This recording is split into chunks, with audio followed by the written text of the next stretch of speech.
Welcome to my Claim Your Worthiness podcast, intimate conversations with Gail Jones. We all have a safe place within to create anew. In each episode, I hope to add to your inner sanctuary to strengthen the belief in yourself and your dreams.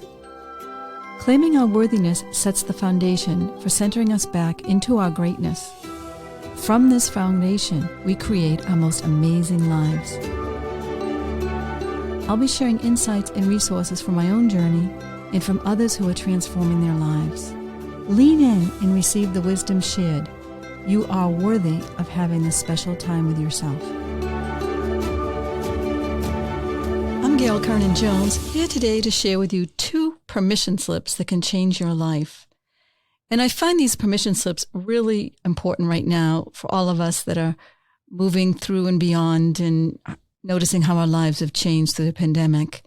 These 2 permission slips have been the hardest permission slips for my clients to give themselves, yet the very most powerful, as I've witnessed through more than 20 years of coaching others through transformation. The first permission slip that I'd like you to give yourself, and I'm going to give it to you today on this podcast, is the permission not to know. I know our world is in great uncertainty right now, but uncertainty is part of growth. And actually, in those uncertain times when we don't know what's next, can be our most fruitful, creative times of our lives if we embrace it instead of resist it. So I'd like to share this quote about being open to the mystery of not knowing by Vera Nazarian. Quote, "Would you like to know your future? If your answer is yes, think again. Not knowing is the greatest life motivator. So enjoy, endure, survive each moment as it comes to you in its proper sequence, a surprise." Based on my training in neuroscience and wisdom gained through my spiritual journey, I've learned that these words I don't know are some of the most powerful words to embrace. Because not knowing gives us the chance to truly create anew and have lasting change. And I want to stress that word, lasting change. When we take an action right away, it's often based on what we know or have done before. It might not move us forward in the way we want to change and transform. When we focus on what we already know, we end up often repeating the past. So the gap time between old ways of being and new is our most creative, fruitful, magical time, as I mentioned before. Yet for most of us, many of us, staying in the unfamiliar causes great angst, because it means we need to let go of control. So when you feel that angst coming on, just remember, how much did being in control serve you up till now? Did it really get you what you wanted to the full degree you wanted? The trick to staying in this place of I don't know is to not focus or base progress on external circumstances. It may look like nothing is changing on the inside, yet the internal transformation that comes from staying with the pause can be life-altering. Allow in wisdom from above and beyond and around us to impact our lives and get us out of our past thinking. Saying I don't know also opens us up to others' perspectives, which helps us expand our worldview and again get us out of that limited thinking. And many of us might be aware when we're around people that know everything, it can be quite boring. We don't get to express ourselves. And when we're in a place of we feel like we know everything, we can be quite boring to other people too. So it's this give and take of receiving. I don't know opens you up to curiosity, and curiosity leads us to growth. So don't be afraid of not knowing. And I use this statement, I don't know, many times when I need to detach before a major event. When I was first introducing my Worthiness platform to the national media via a major TV show, I spent a lot of time in solitude grounding myself for whatever will happen or does not happen next. I did, and I really stress this, I did set very clear intentions for what I wanted to share, because intentions help us manifest an outcome sometimes. But then I let go of the outcome. And in that reflective time of not knowing how this was going to unfold, I embraced the joy of new possibilities and focused on letting go of old controlling ways of being that no longer served my growth. The TV show happened, and it was seen by my family, friends, and colleagues all over the country, which helped me bond with others I hadn't seen in a long while. Yet it was those connections that brought me joy, not seeing myself on TV, which would be more ego-centered.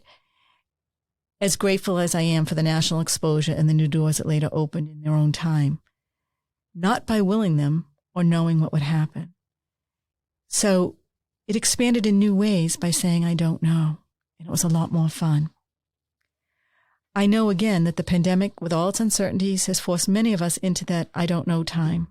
And it can be very frustrating. But instead of feeling guilty for needing to wait or impatient about what's next, use this time to build trust muscles that you will be provided for, and in a potentially new and more expansive way than you alone could have ever imagined.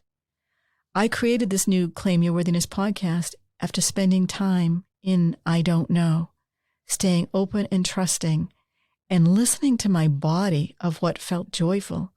Every time I came into the podcast studio, I got so excited to be here, to interview the guest, to be supported by my producer.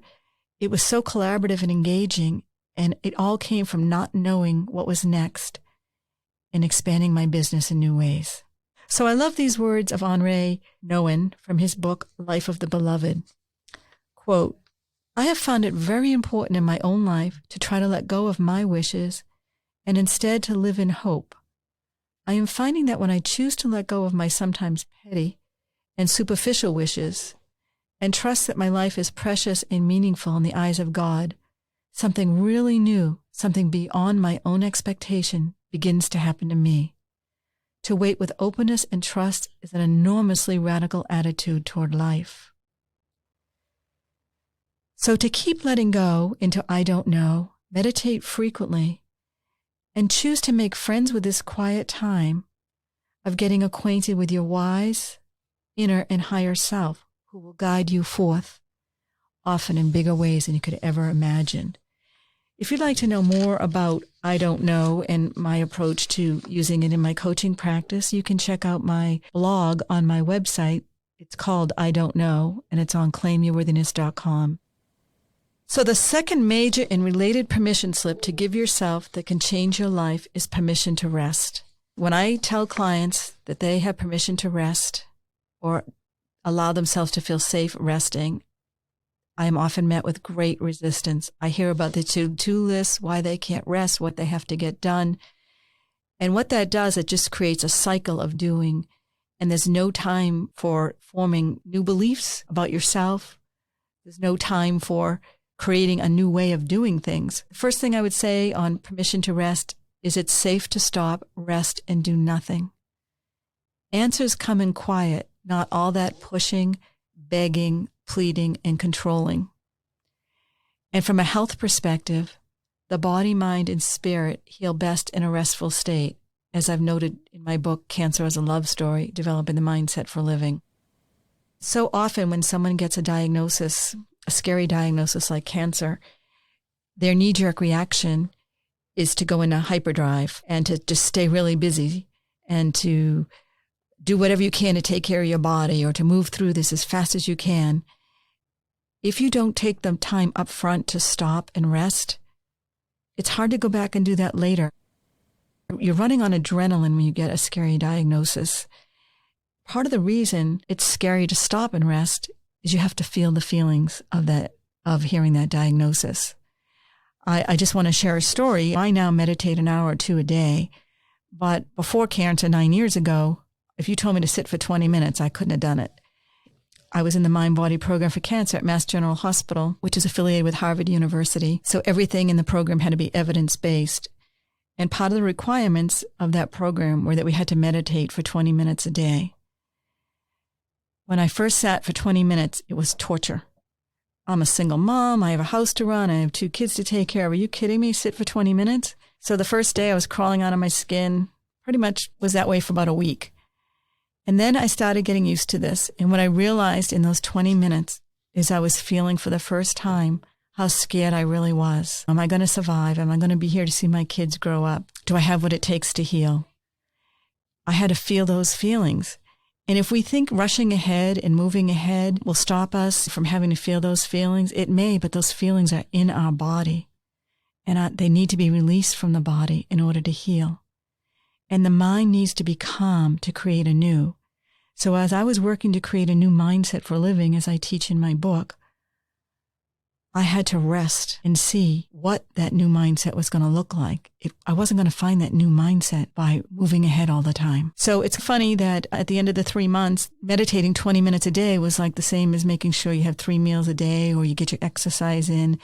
And now I would miss it if I didn't meditate every day. So it's become part of my life, and it's been life-altering. So remember this, when we're in a major change, whether it's a cancer diagnosis, whether it's a career change, whether it's a business, you're changing your career or you're changing your business or ending a relationship or starting a new relationship. And right now for all of us in the pandemic, transformation takes a lot of energy. Resting and regrouping are really important. When we've gone through a major change, in order to integrate it, we need to rest and see what we've done. I don't know about you, but I know in different stages of elevating my business, I'm moving fast, and these things are happening, but I don't always want to go, what's next? I want to sit and integrate and go, does this feel right? Is this the piece of the puzzle I want going forward? Even with relationships and friendships, and resting and evaluating, what are the good parts? What are the bad parts? Where can I change? Where have I contributed to this being better or worse? And without rest, you don't go inward and perceive and evaluate that and contribute in a better way to yourself and the world. So this year especially, the longing for rest seems even stronger. Again, with the pandemic thrusting us into a worldwide transformation that has zapped our energy. And this is really key to know for why we really need more rest than ever. Things that we used to do normally on automatic routine, go to the grocery store, we now have to think about, do we have our mask? What time of the grocery store do we want to go to? We have another set of behaviors we have to embrace that we didn't have to do before they're automatic. It's like when we're driving a car after we've learned to drive. It's pretty automatic. Nothing has been automatic since the pandemic started. So that has taken a lot of energy. So right now we do need an extra level of thought and care. And also just appreciation for what we've all been through and where we are now and how it's transformed our life. Despite the weariness and desire to rejuvenate, I have witnessed personally and professionally within my coaching practice how difficult it can be to rest. Because, again, like I shared with my cancer diagnosis, to become non-productive from our busy ways is often jolting and downright scary for many, especially for those who've had a lifetime of being super competent and driven. I can't tell you how many type A CEO clients I've coached, and when I tell them to rest, that is scarier to them than standing on a stage of 1 million people. You tell them to rest, and what? How do I do this? And this is what's often unknown to many and brings up a lot of emotions. Some of that drive, where we can't rest, often comes from having unmet needs as a child, when one was inadequately validated in a nurturing way. So to stop and have to find that validation from within, from moments of doing nothing, is foreign and uncomfortable. Guilt and shame for not being the quote-unquote responsible self will try to sabotage the best intentions for rest. It also goes back to the worthiness, because many of us thought we got our worthiness from what we did in the world, when actually self-esteem is what comes from how we're perceived in the world. Worthiness comes from within and has nothing to do with the external world. It's who we are. We are born worthy. So another part about learning to rest is building trust that you'll be provided for when you take time off. It's a huge challenge because we think when we're in control and we're doing that we're making it all happen. So to rest can be challenging.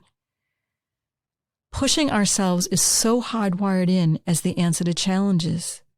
Even though, as I said before, in learning to say I don't know, we often find our most creative solutions by stepping away from a problem or issue. That can mean getting on a motorcycle. That can mean walking the lake. It can mean hiking. It can mean just sitting and doing nothing, staring at the clouds. It isn't always by doing. I often grant my clients the same gift I gave myself those 9 years ago when I was first diagnosed, and I say, I give you permission to rest. And guess what? Their first reaction is often that they start sobbing. For so many have been so strong and so responsible for far too long. So rest not only gives the body time to rejuvenate, it provides space for all emotions to be felt and released as the body, mind, and spirit get recentered. And remember this, what we don't feel cannot be healed. If we think avoiding feeling these feelings of loss or grief or sadness or anger is the way to go, it's still in your body and it can't be healed. And it often shows up in anxiety because for many, anxiety is repressed emotion. It's really important to make space to feel these feelings. My clients' tears are often a recognition of their exhaustion and grief as they start absorbing the enormity of their losses from lack of playfulness, spontaneity, and time off from thinking and planning. They've been doers their whole life, and many again are high achievers. And while that has brought satisfaction in many ways, they've also haven't expressed their full sense of self. Because within us, we do have playful, spontaneous sides that long to be expressed as well. So initially received to feel these emotions and been buried for years, these clients will then typically give me all sorts of reasons why they can't stop, detailing a list of their responsibilities and obligations. The truth is, we will always find distractions from choosing to sit and be with ourselves. I understand that. The adrenaline rush of doing is more ego-stroking than discovering the parts of ourselves that we have painfully neglected. So again, these are the words that I encourage my clients to say to embrace new, empowering, peaceful, and elevated ways of being. It is safe to rest. That excessive drive to accommodate the demands of the external world to satisfy the ego will never provide the same levels of joy in finding and living from an inner, grounded sense of being. My clients actually breathe a sigh of relief when I say it's safe to rest. They've never heard, many of them have never heard those words in their whole life. The search to more fully claim and express your authentic self often begins with rest, and at the very least, daily moments of stillness. Health is our most important asset. Learn how to protect it and improve it with Gail's deep and transformative insights. As an 8-year cancer survivor, Gail dove deep to learn the mindset that helps one not only heal their bodies, but also live their most joyful lives.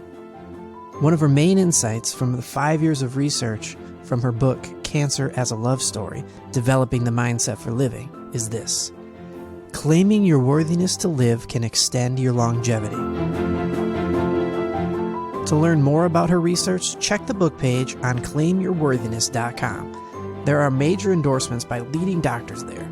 Gail provides a free guided meditation through the homepage of her site. Gail also offers a 6-session coaching package, both for preventing cancer and healing through it, called Creating a New Mindset for Optimal Health. Email her at gailjones@claimyourworthiness.com to set up a complimentary 30-minute session to learn more. And again, please check out her website, claimyourworthiness.com, especially her video on the homepage, to catch a glimpse of her expertise. For all its downsides, the pandemic has brought us inward and is shifting us to a new way of learning, to allowing in, waiting for answers versus pushing forward. One of the most empowering things we can do in a restful state is to choose to change our mindset by rewiring in new beliefs. The mind cannot welcome in new information in a state of chaos. It accepts it better in a restful state. So accept versus resist the discomfort of stopping all the busyness. Choose to see rest as a life-enhancing gift to yourself to build a new foundation of worthiness based on who you are, not what you do. Trust the empty spaces in your life and know that they will fill up in better ways than you could have ever imagined versus living from a continual state of exhaustion based on past conditioning of performing, being good, reaching, and being the super responsible one. Those usually go together, a lot of those, being good, reaching, and being the super responsible one. and ask yourself, why have you valued being chronically busy more than being present to yourself and others? Is there a paradigm shift needed here? When you rest and fill yourself up, you have more to offer yourself and others. Your other responsibilities will still be there waiting as you rest and regroup, but this time, as you rewire your brain for optimal outcomes, your needs and desires will be included in the picture of your most fulfilling life. So here's an example of what happened when I gave myself permission to rest. I went on a 12-day vacation last September to see my son before we moved to Seattle in Boston, and I totally unplugged. No cell phone, no email, just totally unplugged, present as I retreated in this quarantine beach house and met him and friends on the deck. And lo and behold, during that vacation while I was away, I got a major endorsement of my book, a full 5-minute video on Instagram by a major doctor. I couldn't have willed that. I couldn't have pushed for that. I couldn't have asked for that. It happened when I was totally detached, sitting at a beach house on a deck, on a beach chair, looking at the ocean with my friends and family near me. So we do get taken care of in rest. Rest is especially important if you feel stuck in life, to give your mind time to change the channel of inner talk, repeating the same old stories of life not working for you. In rest, when the mind is calm, infinite new possibilities often emerge. And as yoga instructor Ayu Shanti says, quote, "The more in harmony you are with the flow of your own existence, the more magical life becomes," end quote. You are the leader of that life. Give yourself permission to enjoy it and expand by allowing yourself these 2 permission slips. 1, not to need to know all the answers, and 2, giving yourself permission to rest. Both of these permission slips will help you embrace the mystery of life that is folding for your highest good. Trust the process. And if you would like more information on permission to rest, you can read my blog, again on my website, claimyourworthiness.com. Permission to Rest is the name of the blog. So I wish you all a restful week ahead. Accepting the uncertainty of these times are also bringing us great gifts to live from the inside out. Thank you. Thank you for joining me on our journey today. I am so grateful you are part of my podcast community, where it is my dream that by claiming our worthiness together, we can more impactfully shed our light and love on this world. In future podcasts, I'll be sharing more stories of hope and unlimited possibilities for creating anew. You can also follow me on Instagram or on my Facebook page. I also hope you'll be inspired to share my podcast with your friends. Together, we are stronger. Blessings, Gail. Instagram and Facebook at Coach Gail Jones.